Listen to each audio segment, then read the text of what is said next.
evening and welcome to Munson Tonight. My name is Ashley Munson and I'm your host. How are you guys doing? Chief of Staff, how you feeling? I'm good. How are you? I'm good. I like your hair. Looks good. I like your outfit. We match. It's almost as long as mine. I don't know. That's so great. That's so great. Happy to have you here as always. Munson Tonight is a place where politics make sense and we civically engage the culture along the way. Before we get started, by show of hands, how many of y'all have actually had your student loans forgiven? That's what I thought. That's the same amount of people that voted for Jamal Green for mayor. Hardly any. Student loan companies have slid back into my inbox, y'all, after 2 years, and like my ex, baby, we're done. We broke up. Stop embarrassing yourself. Just stop. The Biden administration has forgiven nearly $144 billion in student loans. Billion. And not a single one of my dollars have made the cut. How? How, Sway? How did we get here? For the start of today's staff meeting, I have to touch on a political prisoner who has been the face of a nonviolent movement that simply wants justice and freedom for its people. Donald Trump. Wait, no, that's Nelson Mandela. Well, former President Donald Trump did compare himself to Nelson Mandela last year. Where's Rachel Doza when you need her? The footage, the jokes just write themselves. What a time to be alive. Earlier this year, polls showed former President Donald Trump and President Joe Biden in a wrinkled, life alert, neck-and-neck contest headed into the November election. Biden's polling revealed a lack of support in key Democratic stronghold and crucial swing states that secured his 2020 win. And after former President Trump was found guilty on all 34 counts in his criminal hush money case, a poll nearly showed that all independents, mostly independents, said that they want former President Donald Trump to drop his 2024 campaign, showing even more red flags for the Republican candidate. Looks like Trump's team might need to get Olivia Pope on retainer. She does a great job. I would prefer Annalise Keating, but no one asked me. Now, I do wonder if Joe Biden will go on the campaign trail chanting, "Lock him up," hashtag Trump for prison, as a payback for Hillary Clinton. Though Donald Trump has denied that he even said lock her up, referring to Hillary, he said no, and the lie detector determined that that was a lie. Truth is, Hillary Clinton might have been right about everything, y'all. We probably should have just voted for the email lady.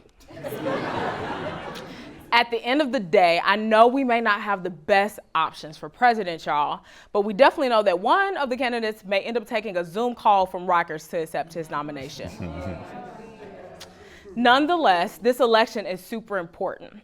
There are 468 seats, 33 Senate seats, and 435 House seats up for re-election on November 5th, 2024. Razor-thin majorities in the House and Senate respectively make this cycle very consequential, well beyond the presidential race at the top of the ticket. Knowing what's at stake and who's on the ballot is just as important as knowing that Harold's is better than Uncle Remus. Sorry, West Siders. Sorry, West Siders. Love you, though. Speaking of West Siders, Mayor Brandon Johnson, who was recently booed at a House concert, which is surprising because house music brings black people together, like black people during Twitter on a award show, usually. We haven't seen this much of scrutiny since the Iraqi journalist threw a shoe at George Bush. Do we have footage of that?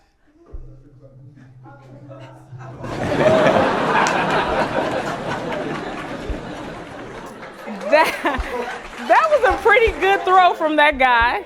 Probably better than any Bear quarterback we've seen in the last 40 years. But that could change because the Bears just selected Caleb Williams with the #1 overall pick in this year's NFL draft. Do we have a picture of Caleb? Hey, Chief of Staff, do we know if Caleb is single? I believe he has a girlfriend, yes. Oh, that's crazy. Maybe he'll be single next season? You can wish for whatever you want. Okay, thank you so much. Thank you, I appreciate the hope. Williams, who some experts expect to be a generational talent, also happens to be an eccentric guy. In college, he routinely painted his fingernails before games, which says F Utah if you can't see that. Actually, Chief of Staff, I don't want to date a man with nails better than me. I'm good. I'm good. I'm actually good on that. Though he should fit right here in Chicago because we love our athletes who have big personalities, championship drive, and a deep hate for Utah. Oh, you thought I was talking about Michael Jordan? No, I meant this guy. That's just so beautiful. He looks so good. Now, if football players are painting their nails to help the Bears win, I'm all for it. And Caleb, if you're watching, I got a great nail tech I can put you in contact with. Also in Bear news, the team released their renderings for a new proposed lakefront stadium that will be built just south of the current one. The new proposed stadium would have a dome and now would ensure that it will not rain during another Beyonce concert.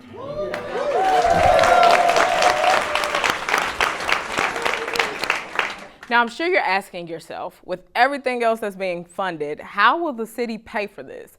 And how many cars will the city have to boot to cover the cost? Well, the Bears requested that taxpayers only pick up a tab of a measly $2.4 billion. The future of the Bears isn't the only thing being debated in this city. Mayor Johnson has found himself embroiled in a number of high-profile negotiations. You guys familiar with ShotSpotter? Heard about it a little bit. ShotSpotter is another controversial technology that uses sensors to detect and locate gunshots and notifies the police in the process. If you remember, the mayor's office negotiated a contract extension to keep it in place for the DNC, followed by a 2-month phasing out period before it shuts down completely. Still, many aldermen rebuffed the mayor's plan by introducing an order by mandating the continuation of the contract beyond the fall to collect more data that shows the benefit of how the system operates. Now, no one asked me, but in my opinion, a husband spotter would be great. It would be good. You know, finding the men in Chicago who aren't married and DM you, you know, and the ones who definitely do not do podcasts. I don't want to date a man to do podcasts at all. Elsewhere, the migrant issue has remained top of mind for many Chicagoans, even as nearly all asylum seekers have been moved from the police stations into shelters throughout the city. Progressives are advocating for continued support for migrants, while conservatives are now calling Chicago Mex in the city, the sequel of Sex in the City. It is even expected that an increased number of busloads could arrive in the area as Republican governors attempt to sow further discord in the weeks and days leading up to the Democratic National Convention. Now, I know conservatives are furious about the migrants, but I think we should be mad about their attempts to block contraceptives. I know Nick Cannon is too happy. Somebody got to tell Nick enough is enough. You don't need no more kids, not at all. Talk about Father Abraham. Back to the DNC. The coalition to march on the Democratic National Convention, which represents organizations made up of pro-Palestinian and other protesters, is demanding the right to march near the United Center during the convention. I wonder if President Biden has ever considered simply demanding a ceasefire and stopping the money to fund the actual wars. Maybe the State Street preacher can get that message across to him. I am super excited for tonight's show. We have a great show lined up with special guests, former Alderwoman and founder and executive director of First Repair and State Representative Lashawn Ford.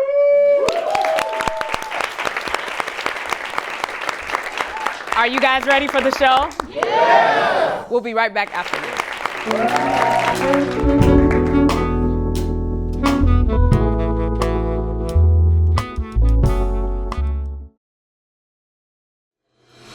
Hey Chicago, are you ready to be a part of history? The Democratic National Convention is coming to town this summer from August 19th to the 22nd, and we need your help. Whether you're 16 or 60, we have a role for you. From greeting delegates and assisting with wayfinding to working inside of the United Center, we need you to make this a world-class event.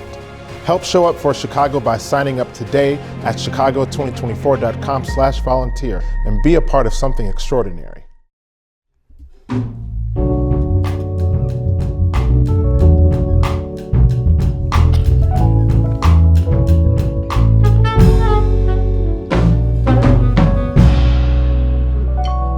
Let's give it up one time for the No Name Band.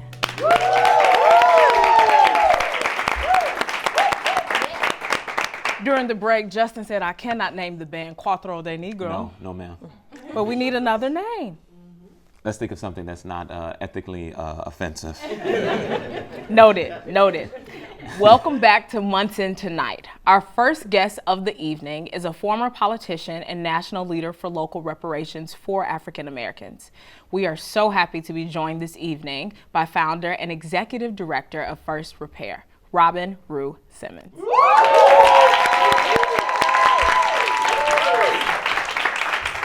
Hi. Thank you so much for being here.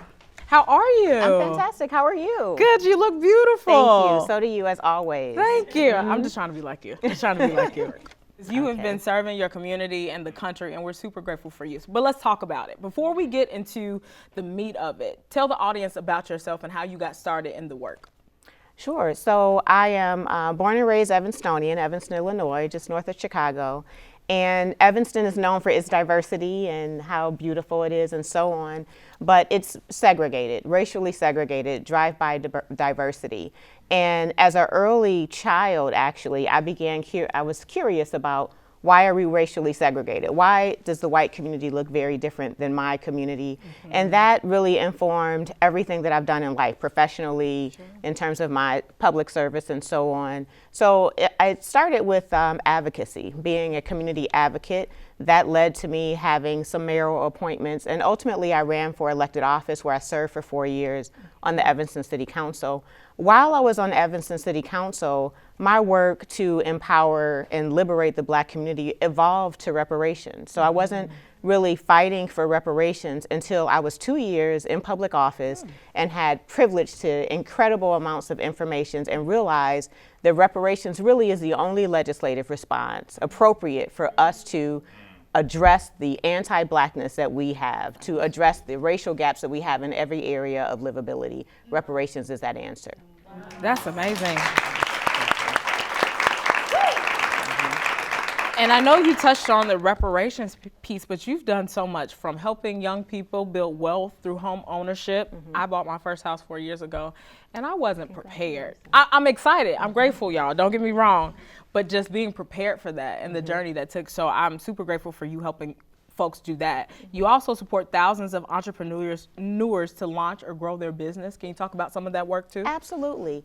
I was a Sunshine Enterprises, an incredible not-for-profit based in Woodlawn. Actually, their work is to advance the Black community through entrepreneurship. There, I worked with my colleagues, and through a cohort model, we actually supported entrepreneurs through a 12-week cohort, providing them with the technical assistance that they needed, as well as access to funding and capital that we often don't have access to information, understanding how the procurement process works, and so on.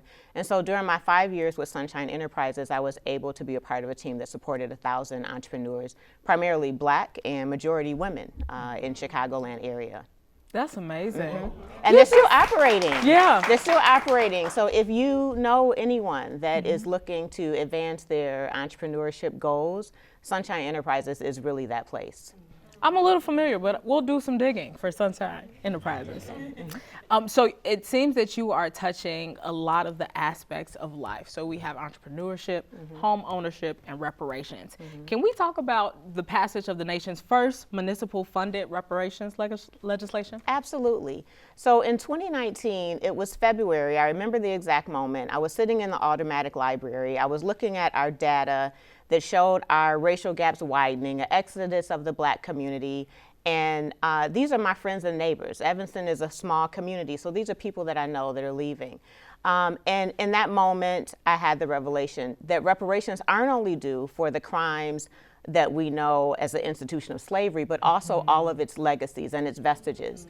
Jim Crow law, mass incarceration, predatory lending, hyper-local anti-Blackness that's still baked into our zoning laws today. Reparations as a process is what it is, of healing, atoning for intangible ways. And so the city of Evanston in November of 2019 passed that legislation. The resolution is 126R19.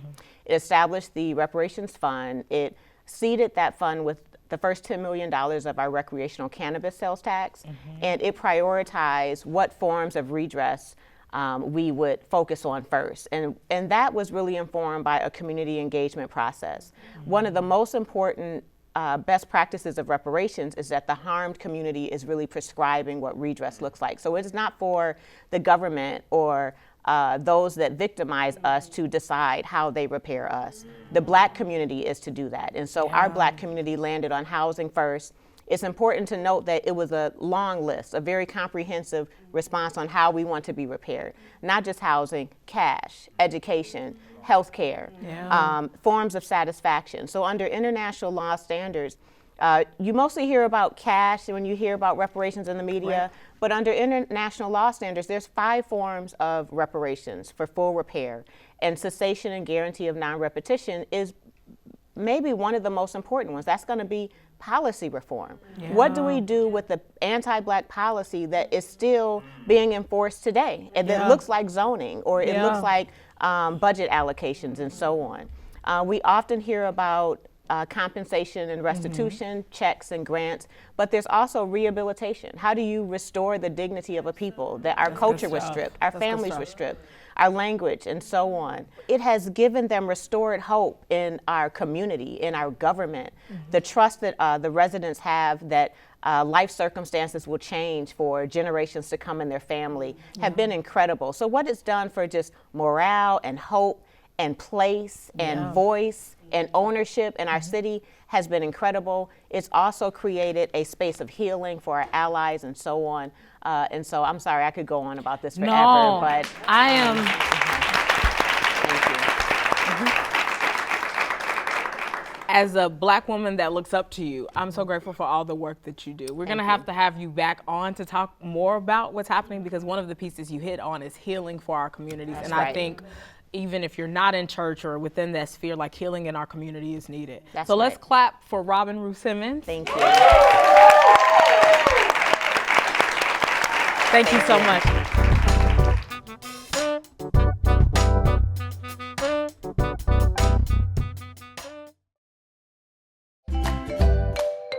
Hi, I'm Bianca Cotton. Join me Mondays at 7 p.m. for Behind the Confident Smile as I sit in conversation with incredible, dynamic, and complex Chicagoans who peel back the layers, living lessons, the joy, and the pain behind their confident smiles. You can watch on CanTV 19, cantv.org, and CanTV Plus app.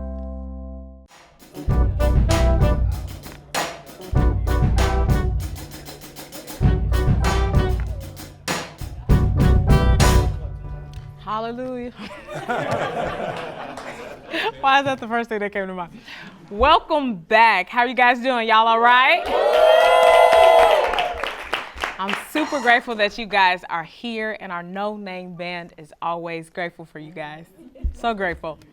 Our next guest, thank you, Rob. Thank you, Rob. We got a submission for the name. Oh, do we have a submission? One from the audience. So we have a submission for the name For the of name, our No yes, Name Band. Yes. Go ahead, Justin. And you all let me know if you like it. Politicking. That's actually really good. We'll put that on there. We'll see. We can. Oh, the ticking can be an eye with like This drumsticks. is not a brainstorm meeting. Just a name. Just a name. Dang, that's crazy. Hey. Well, welcome back to us and what we do. Our next guest is elected to the Illinois House of Representatives, representing the 8th District, and is an outspoken advocate for his constituents. And one of my favorite state representatives. Let's welcome Representative Lashawn Ford.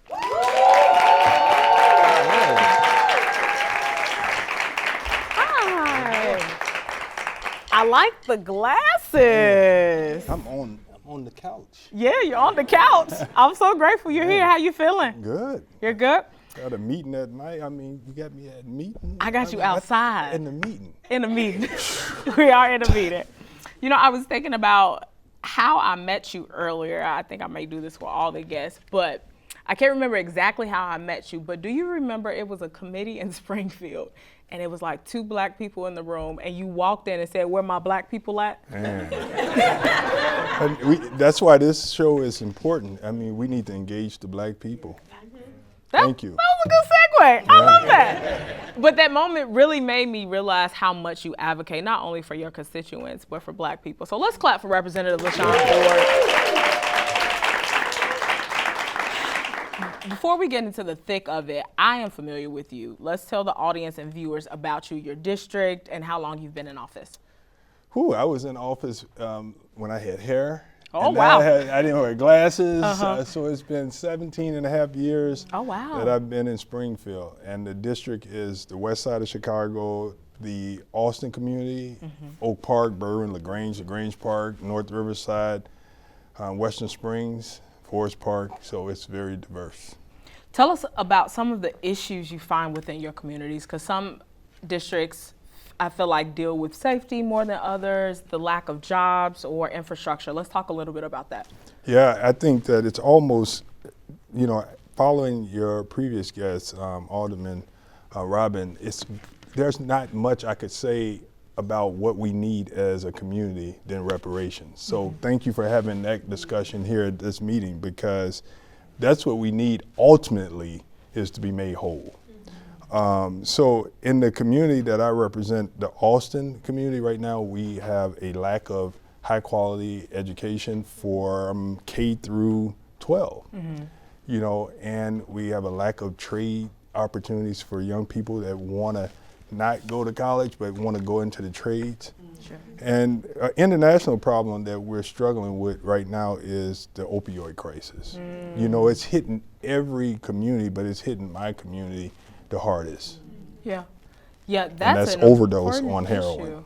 Yeah, that's an important issue. I didn't think about that. Yeah. I think we deal sometimes with the higher level issues that may seem like transportation, safety, and all those things, but the drug crisis is super important. Yeah. Can you talk about any legislation that's been presented this previous session in regards to that, or some of the things you may want to work on in the future in regards to policy changes? Yeah, I think your audience should know that there's a standing order right now in Illinois that we have where everyone could get Narcan. Narcan is the drug overdose reversal. So if you see someone that's overdosing, it's an actual life-saving drug. It's called Narcan. And so that's free. If you have insurance, you could go to the pharmacy and just ask for a kit. Don't be fooled, they sell it over the counter as well, but it's free. Yeah. And so that's something that we've been working on. We've been working on overdose prevention sites where people will be able to go into these places and receive treatment, where they could, of course, receive free needles, where they will be able to be connected with behavioral health support, housing, because many people that struggle with substance use disorder, they're recovering from life, and they're homeless, they're unemployed. Sometimes people are struggling from domestic violence, whether it's a man or a woman. Yeah. So life is tough, and you make it look easy. I appreciate that, Rep, but I'm trying. I'm trying. But you bring up a good point about some of the issues that not only Black people struggle with, but our communities, and realizing the intersectionality between drugs, housing, no jobs, and all of those things, and how important it is to do the work on the ground. So for folks that are not familiar with how Springfield works and policy is changed, what would you recommend to some of the people that want to get involved in the work, that want to help with supporting the reparations effort, that want to help with the drug crisis? What would you say to those folks that want to get involved that are watching? You have to have, Dr. King would say, every human should have a conviction that they're willing to protest and fight for. And I think everyone in here has that. You have it. I was at the rally with you after George Floyd, and you were doing a great job. I'd never forget marching with you. And so everyone should find something that they believe in and will be willing to fight for it. I can remember January 6th. Yeah. They believed in the felon. Yeah. He wasn't a felon, he was in the making. And now he's convicted. And they fought for him. They climbed walls and they did everything. Just imagine if people that had convictions for the struggles of their people could come together and climb walls in Springfield and Washington. Crazy. Yeah. That's crazy stuff. You said a felon in the making. That's good stuff. I'm going to throw a curveball your way. I know we were talking about communities and all the things we can do for our communities, but what is the state legislature doing for Black people? You know, I would tell you that every budget that we have, we could give President Obama a lot of credit for the Affordable Care Act, Obamacare.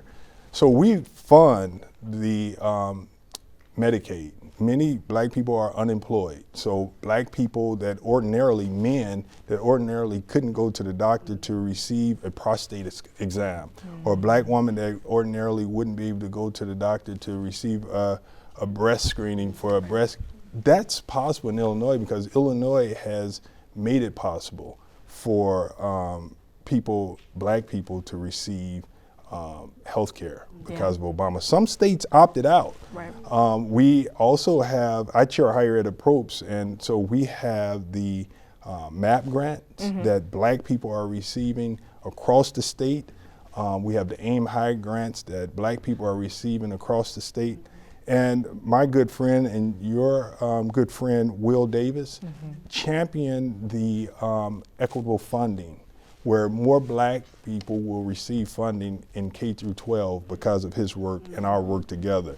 That's big. Yeah. If you could help our young people be educated, that's their ticket out of poverty. I agree. Let's talk to that. So, Rep, you just dropped about 3 to 5 things you guys are doing. And I know the public doesn't usually talk about all the things that you're doing. And what would you say to those who are saying that you guys are providing more for the migrants than you are your actual community residents that have been here? I'm glad you asked that question. I tell Black people that citizens of this country is yours first.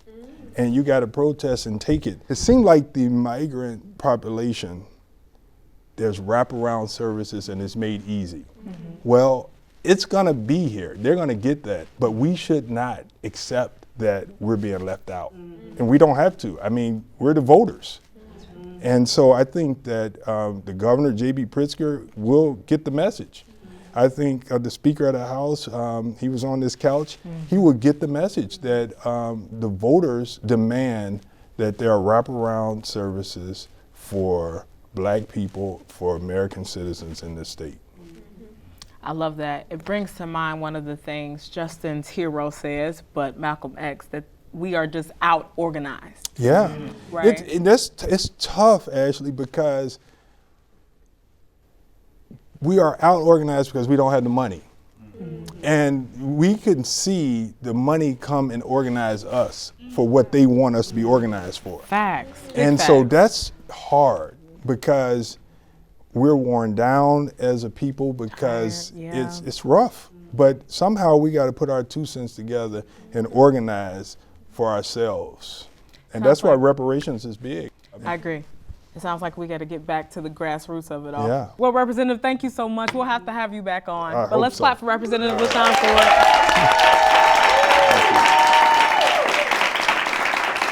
We'll be right back after this. You're amazing. Amazing. Congratulations. Thank I'm you. come right there.